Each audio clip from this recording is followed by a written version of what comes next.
Let's take a look at the stem of this question. I know it takes every fiber of your being not to jump down to those answer choices, but don't do it, okay? Stay with us. Focus, focus, focus. Look at the stem. The nurse is auscultating the fetal heart tone of a client who is 35 weeks gestation. Suddenly, the client complains of feeling hot, dizzy, and nauseous. Which is the nurse's first intervention? Don't you do it. Don't go on to those answer choices. Let's do the work in the stem first. So let's go back through the first sentence, right? The nurse is auscultating the fetal heart tone. So I have a picture of what that looks like of a client who is 35 weeks gestation. Okay, so they're close to the end, but they're not quite there. So sentence one, a nurse auscultating fetal heart tones on a 35 weeks gestation client. Suddenly, all right, why am I saying that word that way? Because here's a buzzword, an NCLEX testing word or buzzword. When you see it, it indicates there's a change. Okay, so that means they're trying to test if you recognize this is a change and is it a problem or does it put the patient in danger and what should you do?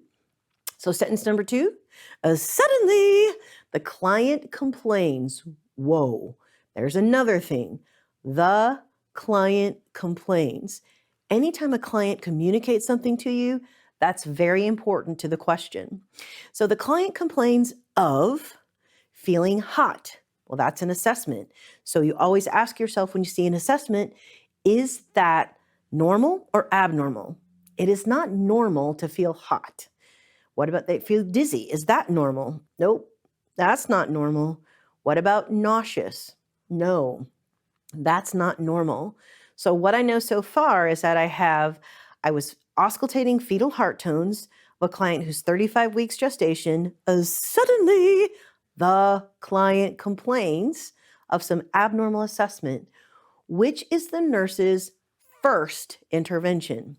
I like to call that word the other F word. Okay, so which is the nurse's first intervention? It's a really important key word because it's telling you, what do I do first? That's different than what is most important that I do. Or am I going to do any of these other interventions? Those are all possibilities, but that last sentence is your final focus. Put this question into your own words. When I'm auscultating fetal heart tones of a 35-week gestation client, suddenly they have some abnormal changes. They feel hot, dizzy, and nauseous. What should I do first? Okay, now we're on to the answer choices. So we'll show you those. I want you to read through the answer choices, write down 1, 2, 3, and 4, the numbers, not the words, just the numbers on a scratch piece of paper. And then I want you to work through those answers on your own. Remember, you're going to eliminate 3 of these because this is a 4-option multiple choice.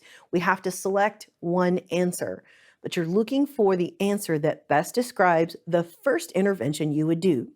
So pause the video, do the work yourself, come back, and I promise I will walk you through every answer choice and the rationale. Ready? All right, push pause. Answer this question on your own. Welcome back.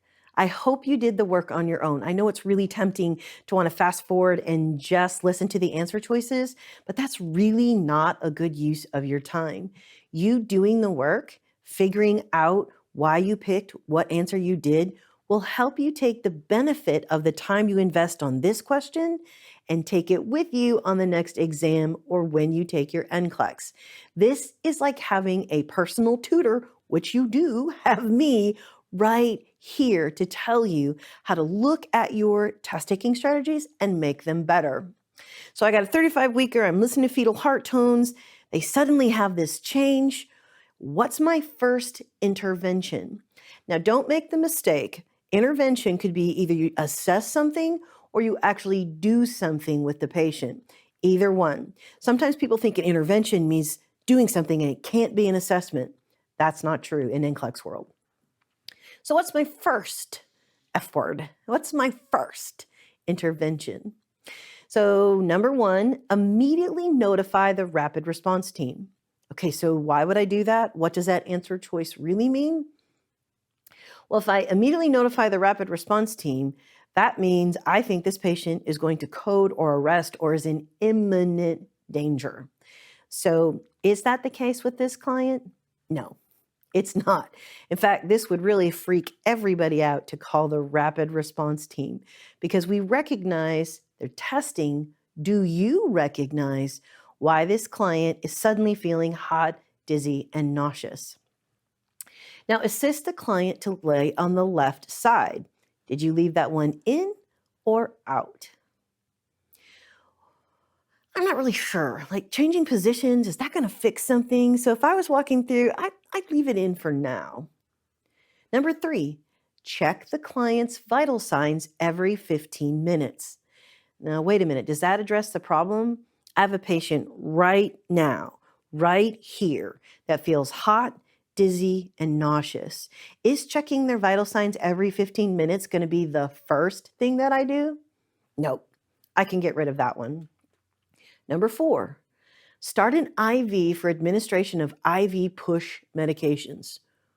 Wow, that seems kind of extreme, doesn't it? Because hot, dizzy, and nauseous, what IV medication would we give? I'm unsure. Okay, but let's look at 2 and 4. Now, what is particular about this client is I'm thinking they're pregnant, 35 weeks, they had a sudden change. Will putting them on their left side make a difference? The answer is yes, it will. So when I'm picking between 2 and 4, I want you to remember this. Pregnant women, left side. Pregnant women, left side. Pregnant women, left side. Pregnant women, left side. Pregnant women, you say it. Good. The reason you want to put a pregnant woman or assist them to lay on their left side is think about that giant big uterus. It's pressing down on those vessels that are bringing blood back to the heart. If I turn the client on their left side, we're going to relieve the pressure on those vessels that are bringing blood back to the heart. The reason they feel dizzy, the reason they feel hot, the reason they feel nauseous is because they're not getting adequate blood supply. It's their body's way of telling, hello, this is not going well for the mom or the baby. All you need to do first is to turn on the left side, get the uterus off that returning blood supply, and these symptoms should resolve. If they don't, then you take the next step. But that's not part of this question.